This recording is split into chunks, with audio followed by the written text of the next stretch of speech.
मुंबई ठाणे नवी मुंबई उपनगरांमध्ये पावसाची काहीशी विश्रांती। पुढील काही तास मुसळधार ते अतिमुसळधार पाऊस पडण्याचा इशारा। नागरिक आणि मच्छीमारांना खबरदारी घेण्याचं आवाहन।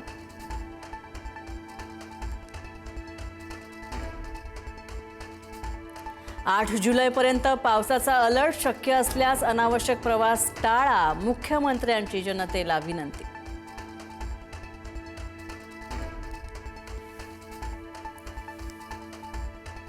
मिसिंग लिंकवर पडलेली दरड हटवली, मात्र सुरक्षेचा आढावा घेतल्यानंतरच मिसिंग लिंकवरची वाहतूक सुरू होणार। माहिती।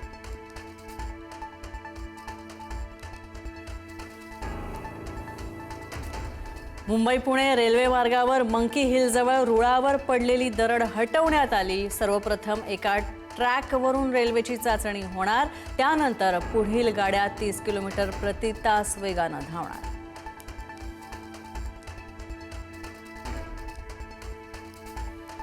रत्नागिरी, रायगड, पालघर जिल्ह्यांना उद्या पावसाचा रेड अलर्ट। रत्नागिरी आणि पालघर जिल्ह्यातील शाळा महाविद्यालयांना सुट्टी जाहीर।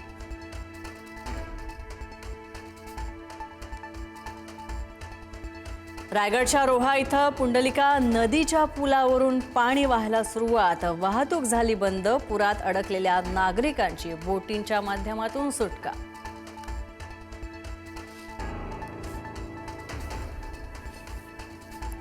वसई विरारमध्ये पावसाचा जोर कायम। पाणी साचलेल्या भागांमध्ये वीज पुरवठा करण्यात आला बंद। इंटरनेट सेवा सुद्धा प्रभावित।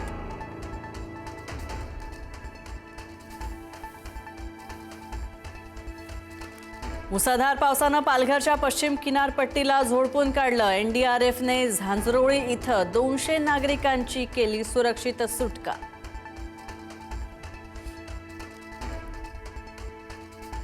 पुणे शहरातील शाळा उद्या सुरू राहणार। आंबेगाव, खेड, मावळ, मुळशी, राजगड, भोर तालुक्यामध्ये शाळा मात्र उद्या सुद्धा राहणार बंद।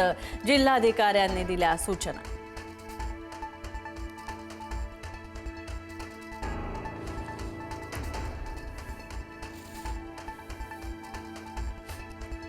नाशिकमध्ये ढगफुटीचा इशारा। ढगफुटीच्या पार्श्वभूमीवर प्रशासन अलर्ट मोडवर। इगतपुरी, त्र्यंबकेश्वर, नाशिक ग्रामीणमध्ये पावसाचा रेड अलर्ट। अनावश्यक प्रवास टाळा। नागरिकांना प्रशासनाचं आवाहन।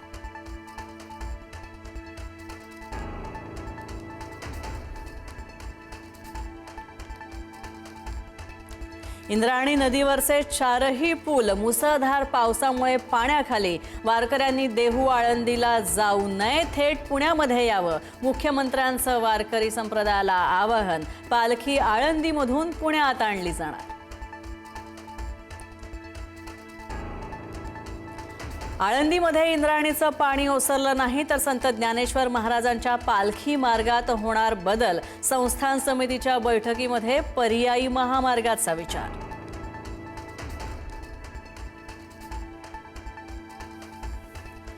महाबळेश्वरमध्ये मुसळधार पावसामुळे वेण्णा नदीवरील पूल गेला वाहून। अनेक पर्यटक अडकले। क्रेनच्या साहाय्यानं पर्यटकांची करण्यात आली सुटका।